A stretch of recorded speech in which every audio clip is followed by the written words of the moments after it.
চিনেন আব্দুল কাদের জিলানীকে? চিনেন? আরে নাম শুনছেন কোনোদিন? পীরানে পীর বড় পীর আব্দুল কাদের জিলানী রহমতুল্লাহ আলাই উনি লেখছেন, হায় ওর চেয়ে বড় হতভাগা কেউ নেই, ওর চেয়ে বড় কপাল পোড়া কেউ নাই, ওর চেয়ে বড় নিমক হারাম কেউ নাই, ওর চেয়ে বড় অকৃতজ্ঞ কেউ নাই, ওর চেয়ে বড় নিকৃষ্ট কেউ নাই।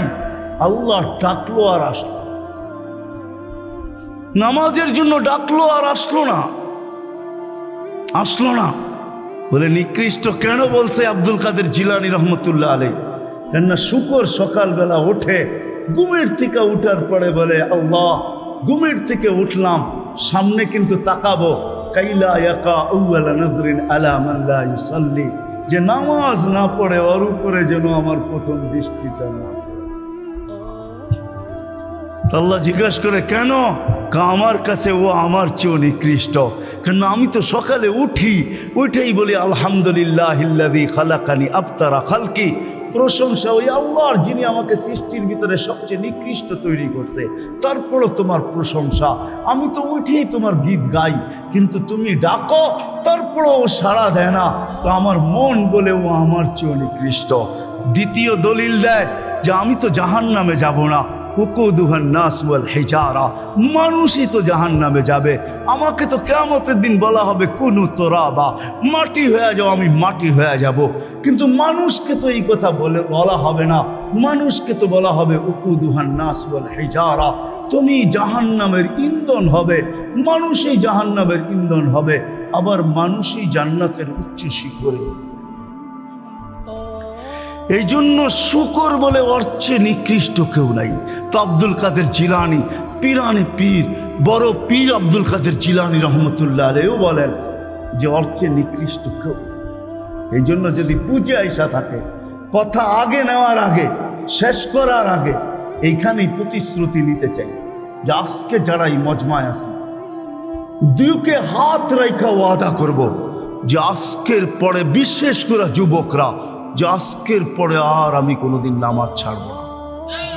ওয়াদা, বিলকুল ওয়াদা, তাইলে আগে চলতে পারি। ওয়াদা কিন্তু আজকের থেকে আর নামাজ ছাড়ব না, আজকের থেকে আর নামাজ ছাড়ব না। হায় আস-সাজিদু ইয়াসজুদু আলা কাদামাইর রহমান, সিজদাকারী আল্লাহর কুদরতি। আলী রাদিয়াল্লাহু তাআলা আনহু বলছেন তুরিদু আন তাতাকাল্লাম মা আল্লাহ, তুমি চাও আল্লাহর সাথে কথা বলবে? হায় হায়, আমি তো বলি মুসা আলাইহিস সালাম কথা বলতে গেলে 4টা শর্ত ছিল। 4টা, কয়টা? তুর পাহাড় হইতে হবে, এছাড়া কথা বলতে পারতেন না। কি উলামা বলে কি সত্য না মিথ্যা? হ্যাঁ না ঘরে বয়ে বয়ে বিছনায় কথা বলতে পারতেন? তুর পাহাড় হইতে হইতো, গেলেই জুতা খুলতে হইতো। সময় নির্ধারিত ছিল, কি ছিল? এই সময় আসলে কথা হবে, নাইলে হবে না। আবার কথার সীমা রেখা ছিল, আজকে এতটুক বলবে, বাকিটুকু কালকে, এর বেশি বলা যাবে না। হায় হায়, এই উম্মতের জন্য কোনো শর্ত নাই, এই উম্মতের জন্য কোনো শুধু শর্ত আছে 20 মিনিট, 45 মিনিট, 3 পুরো 45 মিনিট বলতে পারবে না। সূর্য উঠতেছে তখন, সূর্য ডুবতেছে তখন, আর সূর্য যখন ডলতেছে তখন 15 মিনিট করে 45 মিনিট। এছাড়া সারা দিন কথা বলতে পারবে, ইচ্ছা হোক। এই জন্যই আলী রাদিয়াল্লাহু তাআলা আনহু বলেন তুমি চাও আল্লাহর সাথে কথা বলতে, ফালতুসাল্লি, তাহলে নামাজে দাঁড়াও। লিয়ান্নাল মুসাল্লিউন ফাইনাল মুসাল্লি ইউনাজি রব্বা, নামাজি আল্লাহর সাথে কথা বলে, আল্লাহ সুযোগ দিয়েছে। আবার আল্লাহ কথা বলে, কোনো শর্ত নাই। ছোট ছোট বাচ্চা হাফেজ হয়ে গেল, দেখলেন, এ যদি সারাদিন কোরআন পড়তে থাকে, তা আল্লাহ বলে কোরআন আল্লাহর কালাম। কি? হ্যাঁ, আপনি সূরা ফাতিহা পড়েন, এটা কি ফাতিহা? হ্যাঁ, আলহামদু পড়তেছেন আপনি? না না না, আল্লাহ আপনার সাথে কথা বলতেছে, কেন? এটা আল্লাহর কালাম। আলী রাদিয়াল্লাহু তাআলা বলে তুমি চাও আল্লাহ কথা বলো, ফালিতাতলুল কুরআনাল কারীম। উলামাদেরকে জিজ্ঞাসা করেন উজু না থাকলেও কোরআন মুখস্থ পড়া যায়, যায় না? হ্যাঁ, শুধু নাপাক হইলে পড়া যায় না, ঠিক না? নাপাক ছাড়া বাচ্চা থেকে বাচ্চাও যদি সারাদিন পড়তে থাকে আল্লাহ নিষেধ করবে না। শেষ করে যদি আবার শুরু করে আল্লাহ নিষেধ করবে না। আল্লাহ বলবে তুই এক সময় ক্লান্ত হয়ে যাবি, কিন্তু আমি কথা বলতে বলতে ক্লান্ত হব না, আমি তো বলতেই থাকবো। বিদায় মেরে দোস্ত, আজকের থেকে নামাজ ছাড়বো না, পাক্কা ওয়াদা। যুবকরা কি বলে? যুবকরা সবচেয়ে বেশি আমার যুবকদেরকে দরকার। যুবকরা যদি নামাজি হয়ে যায়, চলো মনে উঠলো বলেই দিই, তুমি জানো না যুবক সেজদায় কি রাখা আছে? যুবক যখন সেজদায় যায় সুবহান রাব্বিয়াল আলা বলে, আলা সুবহান রাব্বিয়াল আলা, আল্লাহ উপর থেকে চিৎকার দিয়া বলে সাব্বাহতানি সাব্বাহতুক, তুই আমাকে পবিত্র বললি আর তুই অপবিত্র থাকবি, এটা হইতে পারে না। তুইও পবিত্র, গুনাহ মাফ। আলাইতানি ফা আলাইতুক, তুই আমাকে মহান বললি আর তুই মহানত্ব পাবি না, এটা হইতে পারে না। তুইও মহান। বলে আল্লাহ কেমন মহান? বলে তোর জন্য আরশের নিচে গ্যালারি এখনই ঠিক করতেছি, তোকে আরশের নিচে আমি ছায়া দিব, কয়েকটা গ্যালারি দিব তোকে। হ্যাঁ, সুপার ডিলাক্স গ্যালারি, যেখানে তুমি বসবে যা চাবে তা পাবে, খাইতে থাকবে আর হিসাব কিতাব দেখতে থাকবে।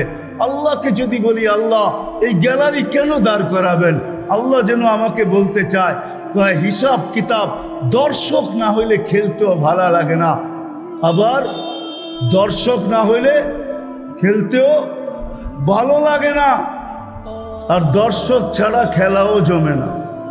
আল্লাহ বলে তোকেদেরকে দর্শক বানাবো, কেননা হিসাব কিতাবও তো একটা খেলা, ঠিক না? কি বলেন? হ্যাঁ, খেলাই হবে হিসাব কিতাবের। আরশের নিচে হবে মেলা আর বাহিরে হবে হিসাব কিতাবের খেলা, ঠিক না? কাউকে 50,000 বছর দাঁড় করায় রাখবে।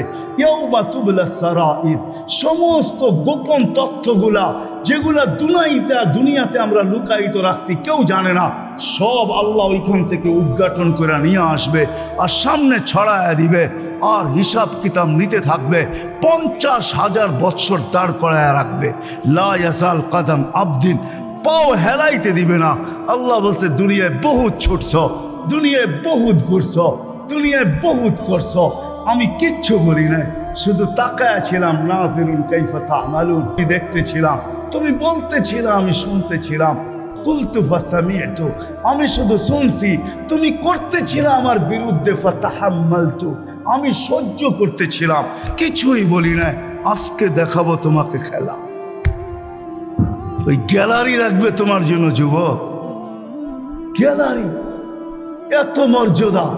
জমিনে চলবে তুমি, আরেক হাদিস নিয়ে নাও, জমিনে চলবে, আল্লাহ তোমাকে দেখায়া দেখায়া উপর থেকে বলবে লাউলা ইয়া শাবাব, ও যুবক তুই যদি জমিনে না থাকতি, লাউলা শাবাব খুশা, ওই যুবক যদি জমিনে না থাকতো, যারা আল্লাহর ভয়ে নিজেকে লজ্জাপতির মতো গুটায় আনিছে, আজান শুনতে দেরি, মসজিদের দিকে দৌড়াইতে দেরি হয় না, আল্লাহর হুকুম সামনে আসতে দেরি, পুরা করতে দেরি করে না, নবীর তরিকার বিরুদ্ধাচারণ করে না, এইখানে একজন যুবকও পাওয়া যাবে না। চুল তো প্রতি মাসে কাটে, প্রতি মাসে না কাটক 2 মাস অন্তর কাটে, 2 মাস অন্তর না কাটক 3 মাস অন্তর কাটে, 3 মাস অন্তর না কাটক 6 মাস অন্তর কাটে, 6 মাস না কাটক 2 ঈদে তো কাটেই কাটে। কিন্তু একজনও যুবক এখানে পাওয়া যাবে না যে সেলুনে যায় বলছে যে এই 12ই রবিউল আউয়াল আসতেছে, একজন যুবকও পাওয়া যাবে না। হয় আমি কোনো মতবাদের কথা বলতেছি না, একজন যুবক পাওয়া যাবে না যে সেলুনে যায় বলবে, নবগঞ্জ বাজারে যায় বলবে, বা মাদায়ায় যায় বলবে, বা কুমিল্লায় বলবে, বা যেই কোনো সেলুনে যায় বলবে যে তোমার এখানে চুল কাটার বড় ডিজাইন আছে, সমস্ত ডিজাইন আজকে সরাও, আজকে আমি আসছি, আমাকে আমার নবীর চরিকা মতে চুল কাটা দাও। একজন যুবক এখানে পাওয়া যাবে।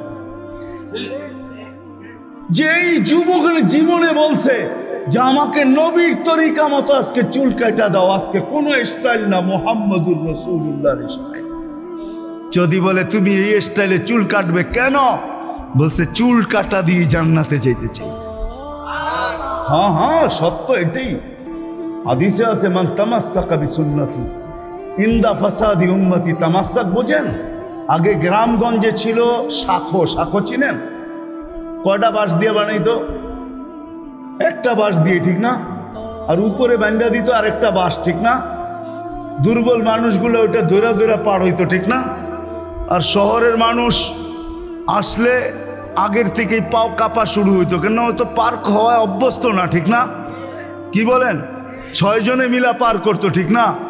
উপরের বাঁশটা কেন বাঁধা হয়েছে? এই জন্য বাঁধা হয়েছে যে যদিও সাকর থেকে পাও পিছলায় চলে যায়, তাহলে তুমি যেন বাঁশটা ধরে লটকায়া থাকতে পারো। দূরের থেকে কেউ দেখা এসে ছুঁটা তোমাকে ওইখান থেকে উঠাইতে পারে, পানির ভিতরে তুমি না পড়ো। আল্লাহ রসুল বলে একটা সময় আসবে, কোন উম্মত যদি আমার একটা সুন্নত ধরে এরকম লটকায় থাকে, তো আল্লাহ রসুল বলে তাকে 1 শহীদের না 100 শহীদের সওয়াব দেওয়া। জান্নাতে যাওয়ার জন্য 1 শহীদের সওয়াবই যথেষ্ট, এইখানে 100 দেওয়া হবে। এই জন্যই হাদিসের শব্দ আসছে মান তামাসসাকা বিসুন্নতি, যে আমার একটা সুন্নত ধরে লটকায়া থাকবে। যুবক যদি ভাবে যে কোনো সুন্নতই তো আদায় করতে পারতেছি না, না পরিবেশের জন্য পারতেছি, না দুনিয়ার জন্য পারতেছি, কোনোভাবেই পারা সম্ভব না, আমিও জানি পারা সম্ভব না, সবগুলোর উপরে আমল করা যাবে না। যুবক যদি বলে যে আমি আমার চুল কাটাকে সুন্নত বানায় নিলাম, নবীর এই সুন্নত ধরেই আমি আটকায় থাকবো, লটকায় থাকবো, যখনই সেলুনে যাব ওকে বলবো সমস্ত ডিজাইন সরা, আমার নবীর ডিজাইনে আমাকে কাটা দে, আমার বিশ্বাস চুল কাটা দিয়ে সে যাবে। চুল কাটা দিয়া একজনও পাওয়া যাবে না, আরেকটা বললেও পাওয়া যাবে না। এই পুরা গ্রাম না, পুরা চান্দিনা থানায় উপজেলার ভিতর থেকে কোনো নববধূ পাওয়া যাবে না। পাওয়া যাবে চান্দিনার গ্রামে গ্রামে এখন বিউটি পার্লার আছে না? নাই? ঘরে ঘরে বিউটি পার্লার আছে, অনলাইনে সব বিউটি পার্লার চলে, অনলাইনে এসে সেই জায়গায় যায়। কোনো নববধূ পাওয়া যাবে না যে বিউটি পার্লারে যায় বলছে তোমাদের সমস্ত সাজ রাখো, আজকে আমার প্রথম রাত্র, প্রথম দর্শন, প্রথম জীবনের রাত্র, এটা আর জীবনে কোনোদিন ফিরে আসবে না, আজকে আমার বাসর রাত্রে হবে, আজকে আমি সাজতে আসছি, কিন্তু তোমাদের ডিজাইনে না, আমাকে ফাতেমার ডিজাইনে সাজায় দাও, বাকি অন্য দিন আসবো, তোমরা তোমাদের ডিজাইন মতো আমাকে সাজায় দাও, কিন্তু আজকে প্রথম রাত্র আমি ফাতেমার ডিজাইনে সাজতে চাই। একজন নববধূ পাওয়া যাবে না। কি বলেন? চলে তো যাব, আমি কথা শেষ জায়গায় চলে আসছি, চলে তো যাব। 100 বছর আগে যারা ছিল ওরা আজকে নাই, 100 বছর আমরা পরে আমরা থাকবো না। জীবনটা বড় ছোট, আল্লাহ রসুল বড় দয়া দিয়ে আমাদেরকে বুঝাইতে চেষ্টা করছেন, উম্মত হেদায় হারায় না, ওই জীবনটাকে হেদায় হারায় দিও না, ওটাকে গ্রহণযোগ্যতা পর্যন্ত পৌঁছাও, গ্রহণযোগ্যতা পর্যন্ত পৌঁছাও। কিয়ামতের দিন আমি যেন তোমাদেরকে নিয়ে গৌরব করতে পারি। জিজ্ঞাসা করেন, হাদিসে আছে, আল্লাহ রসুল আমাদের কাছে দরখাস্ত রাখছে, এরকম হয়ে আইসো যে আমি কিয়ামতের দিন তোমাদেরকে নিয়ে গৌরব করতে পারি। এরকম নিয়ে আইসো না যে আমি কিয়ামতের দিন তোমাদের বিরুদ্ধে চলে যাই। আমি যদি বিরুদ্ধে চলে যাই তো আল্লাহও চলে যাবে। আমি দুনিয়ার বাস্তব হায়াত, কোরআনের আয়াত দেখাইতেছি। এইখানে হাজি পাওয়া যাবে 2-4 জন, বেশিও পাওয়া যাবে। কি হজ করছেন আপনি? হজ করছেন? আলেম ওলামাও পাওয়া যাবে, হাজি পাওয়া যাবে না? পাওয়া যাবে না? হজ করছেন? উমরায় গেছেন? নাহলে উমরায় যাওয়া পাওয়া যাবে। মদিনা মুনাফফারা যাওয়ার পরে রওজায় একটা আয়াত লেখা আছে, রওজার উপরে কোরআনের আয়াত, ফাইন জাউকা, বন্ধু আপনার কাছে যদি আপনার উম্মত আসে, ওয়াস্তাগফারাল্লাহ, আর আল্লাহর কাছে যদি মাপ চায়, ওয়াস্তাগফারা লাহুমুর রাসূল, আর আপনি যদি একটু ইশারা করে দেন, লাওয়াজাদুল্লাহ তাওয়াবার রহিমা, তো আমি আল্লাহ মাফ করে দিব, দ্বিধা করব না। কত করছে দুনিয়াতে যে রসুল, যার কাছে যে মাপ চাওয়ার পরে আল্লাহ গ্যারান্টি দিতেছেন। আয়াতটা লেখা আছে রওজার উপরে, বিশ্বাস না হলে বাড়িতে যায় যুবকদেরকে বলতেছি সার্চ দিও রসুলের রওজা, দেখবা এই আয়াতটা এখনো লেখা আছে ওইখানে, ফাইন জাউকা ওয়াস্তাগফারাল্লাহ ওয়াস্তাগফারা লাহুমুর রাসূল লাওয়াজাদুল্লাহ তাওয়াবার রহিমা। দুনিয়াতে আল্লাহর রসুল হাত করে দিলে আল্লাহ মাফ করে দিবে। তো আল্লাহর রসুল বলছে দুনিয়ার জীবনটাকে এরকম নিয়ে আইসো না, আমি যেন গৌরব করতে পারি এরকমই নিয়ে আইসো। এরকম নিয়ে আইসো না যে কিয়ামতের দিন আমি তোমাদের বিরুদ্ধে চলে যাই। আমি যদি বিরুদ্ধে চলে যাই আর কেউ তোমাদের পক্ষে থাকবে না। এই জন্যই কোরআনে আরেক আয়াত আমাদেরকে চিৎকার দিয়া বুঝাইতে চাইতেছেন, রব্বি ইন্না কওমি ইত্তাখাযু হাযাল কুরআনা মাহজুরা। ও আল্লাহ, উম্মতকে চোখের পানি জড়ায়া জড়ায়া বুঝাইছি। আমি যে চান্দিনার মানুষকে কেমনে বুঝাবো আমি বুঝাইতে পারতেছি না। কেমনে বুঝাইলে আপনারা বুঝবেন? যে রসুল দুনিয়ার থেকে যখন বিদায় নিতেছে তো জিবরিল আলাইহিস সালাম কাঁদতে কাঁদতে আসছেন। আমি হাদিসকে শর্ট করতেছি। আল্লাহ রসুল জিজ্ঞাসা করতেছে, আতাবকিয়া জিবরিল, আপনি কাঁদেন কেন? বলে আজকেই শেষ দিন, আর কোনোদিন ওহী আনার জন্য যাওয়া হবে না। আর ওহীর কারণে যে নৈকট্যময় পৌঁছতে পারতাম আর কোনোদিন পৌঁছতে পারবো না। আজকেই আমার শেষ, চাকরি শেষ, আমি এলপিআরে চলে যাব। ওই নৈকট্যময় জায়গায় যাওয়া হবে না, আর কিয়ামত পর্যন্ত কোনো নবী আসবে না। বিদায় কোনো নবীর দুয়ারে আমার আসার হবে না। আজকেই শেষ, বিদায় এলপিআরে যাইতে চলছি। ১৬,৩১৩ জন রসুলের কাছে আমার আনাগোনা ছিল, এই জন্য আমার চোখের পানি। তারপরে জিবরিল প্রশ্ন করছে, ওয়াতাবকি আনতা, আপনি কেন কাঁদেন? আমারটা তো জবাব দিলাম, আপনি জবাব দেন। তো চোখের পানি আরো বেড়ে গেছে। বলতেছে জিবরিল, এক প্রশ্নের জবাব এখনো বাকি। বলছে সেই প্রশ্ন কি? বলে ফামাল্লি বাদিলি উম্মতি, আমার পরে আমার উম্মতকে কে দেখা রাখবে? কে বুকে জড়ায়া রাখবে? কে পাহারা দিয়া রাখবে? আমি তো ছিলাম উম্মতের কান্ডারি, চলে তো যাব, মালাকুল মউত দাঁড়ানো আছে, অনুমতি দিতে দেরি, বুকে হাত দিতে দেরি করবে না। তুমিও বলতেছো আল্লাহ অপেক্ষায় আছে, আল্লাহু ইয়ান্তাযিরুক, আল্লাহ আপনার অপেক্ষায় আছে। ঊর্ধ্ব জগতে খুশির বন্যা চলতেছে, সমস্ত ফেরেশতা আরশ পর্যন্ত জমতেছে। একটু পরে বন্ধুর কাছে চিরদিনের জন্য চলে আসবে। পরের হাদিসের শব্দ আমাদেরকে এটাই বুঝায়। তো জিবরিল আলাইহিস সালাম বলতেছে, আপনি কাঁদেন কেন? বলছে এক প্রশ্নের উত্তর এখনো বাকি, আমার পরে উম্মতকে কে দেখা রাখবে? কে পাহারা দিবে? আল্লাহ জবাব পাঠাইছে, লা আতরুকু উম্মতাকা ওয়াহদা ওয়ালা আতরুকু উম্মতাকা ফারদা। আপনার উম্মতকে আমি একা ছাড়বো না, আমি দেখা রাখবো। আমি উম্মতকে পাহারা দিয়া রাখবো। কেমন বন্ধু জানেন? উলামা আছে, এই জন্য বলতেছি। কিয়ামতের প্রত্যেক দিন জুমার সময় আপনাদের খতিবরা খুতবার ভিতরে এটা পড়ে, ইন্নাল্লাহা মালাইকাতাহু ইউসাল্লুনা আলান নবী ইয়া আইয়ুহাল্লাযীনা আমানু সাল্লু আলাইহি ওয়া সাল্লিমু তাসলিমা। পড়ে না? উলামায়ে কেরাম কিভাবে বুঝছে আমি জানি না, আমি অন্যভাবে বুঝছি। এই আয়াত আমি অন্যভাবে বুঝছি। উলামায়ে কেরাম বলবে আল্লাহ আমাদেরকে দুরূদ পড়ার হুকুম দিছে, আমিও বলবো হুকুম দিছে, কিন্তু আমি এটা অন্যভাবে বুঝছি।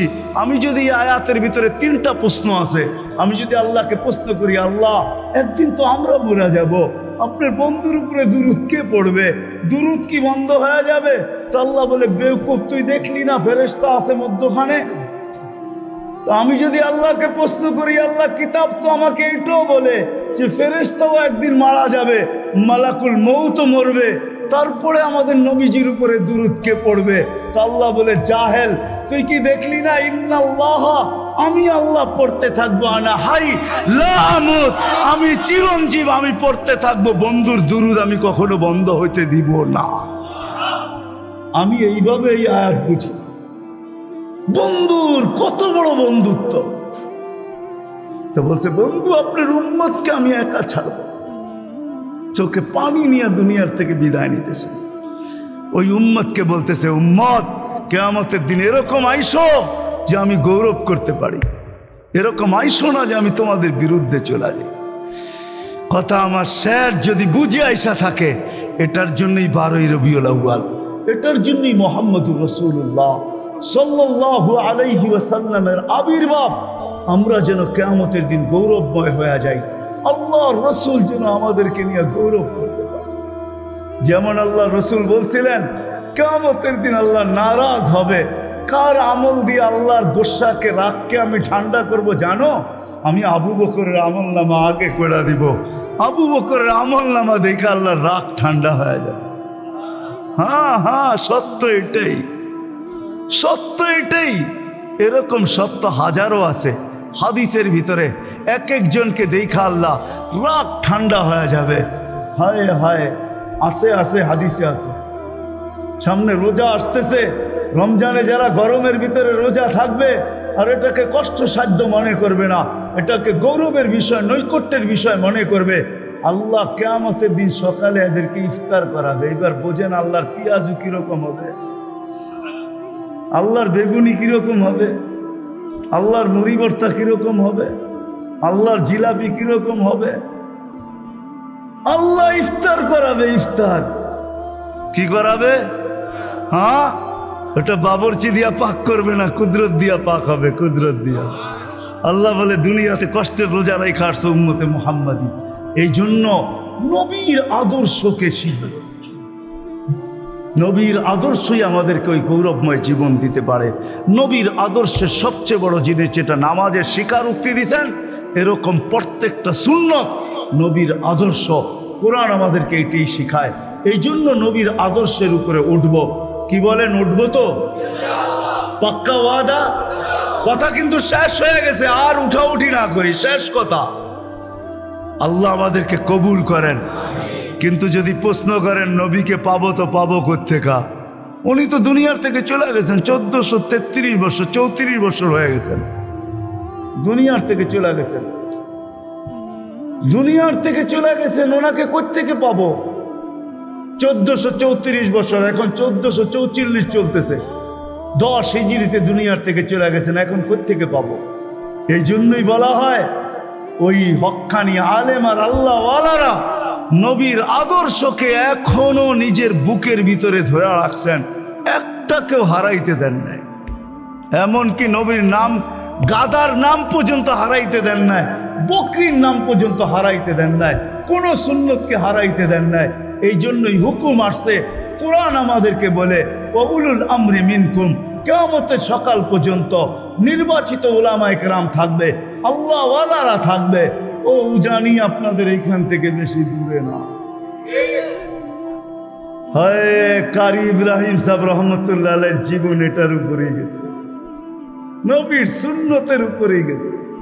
নিজেও আমল করছে, আর সারা দুনিয়াকে যাদেরকেই পাইছেন তাদেরকে নবীর সুন্নতের উপরেই উঠাইছে, তাদেরকে আল্লাহর দেওয়ানা বানাইছেন, আল্লাহর পাগল বানাইছেন। কিয়ামত পর্যন্ত এইভাবেই চলবে। হক্কানি আলেমরা আপনাদের সামনে নবীর আদর্শ এদের সিনায় রাখা আছে, এদের কাছে সুরক্ষিত রাখা আছে। যেটা চাবেন আল্লাহ ওয়ালাদের কাছে রাখা আছে। এই জন্য সর্বশেষ কথা, আমরা হক্কানি আলেমদের, হক্কানি আল্লাহ ওয়ালাদের অনুসারিত হইয়া নবীর আদর্শকে শিখব, এর উপরে চলব। পাক্কা? হ্যাঁ। আর যদি হক্কানি আলেম রাখতে চান দুনিয়াতে, যে বেঁচে থাকুক, আল্লাহ ওয়ালারা বেঁচে থাকুক। আর যদি চান এরা মরা যাক, এরা মরা যেতে পারে, আল্লাহ কাল সকালেও সবাইকে নিয়ে যেতে পারে। কিন্তু আমি কসম দিয়া বলবো, কাল বিকাল পর্যন্ত আর এই দুনিয়া থাকবে না। যদি সূর্য ডোবে তো চিরদিনের জন্য ডুববে, আর কোনোদিন উঠবে না। এটাই সত্য, লেখা রাখেন। এটার বর্ণনা দেওয়ার সময় আমার কাছে এখন নাই। বিদায় হক্কানি আলেম আল্লাহ ওয়ালা ধরে রাখতে চাইলে এই সমস্ত মাদ্রাসাগুলোর প্রয়োজন হবে, খানকাগুলোর প্রয়োজন হবে, মার্কাজের প্রয়োজন হবে, নাইলে এগুলা টিকা থাকবে না। আমি আপনাদের কাছে চান্দা করব না, এটা মনে করেন না, ভয় পায়েন না যে আমি বুঝি চান্দা করব না। না না, চান্দা করার আমার অভ্যাসও না, আমি চান্দা করতেই জানি না। আপনি তো আমার থেকে বহুত দূরে, আল্লাহ আমার থেকে আমার অনেক কাছে। আমি আপনার কাছে চান্দা করব তো ওনার কাছ থেকে করব, ওনাকে বইলা দিব। কিন্তু এতটুকু আপনাদেরকে বলবো, টিকায় রাখতে হবে। যদি রাখতে পারি তাইলে আলেম ওলামা থাকবে, নাহলে এটা মিটা গেলে আমাদের এই সুন্দর বাড়িগুলো থাকবে না, আমরাও থাকবো না। এই জন্য সহযোগিতার হাত বাড়ানো আমাদের দায়িত্ব। যা হয়ে গেছে হয়ে গেছে। আমি এতটুকু আপনাদের থেকে প্রতিশ্রুতি নিব যে এরকম মাদ্রাসা যেখানেই হোক, মক্তব যেখানেই হোক, মসজিদ যেখানেই হোক, হেফজোখানা যেখানেই হোক, মার্কাজ যেখানেই হোক, আমি যতটুক পারি আমার সাধ্য অনুযায়ী আমি সহযোগিতা করব। আমি একটা অংশ এখানে রাখব, এই মনে করা যে এই উম্মত এক নেকি দিয়া পার হবে, এক গ্লাস পানি দিয়া পার হবে। তো আমিও যতটুকু এটার ভিতরে রাখছি, এটা দিয়ে আমি পার হওয়ার আশা রাখি। ইনশাআল্লাহ সংযুক্ত হব তো?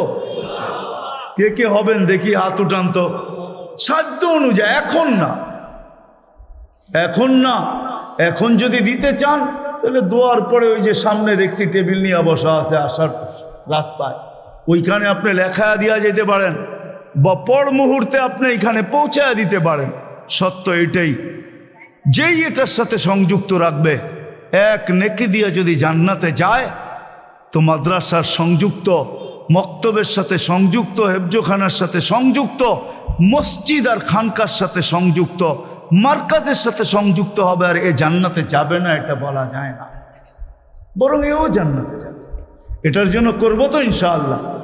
হ্যাঁ, আল্লাহ আমাদের সবাইকে আমল করার তৌফিক দান করেন।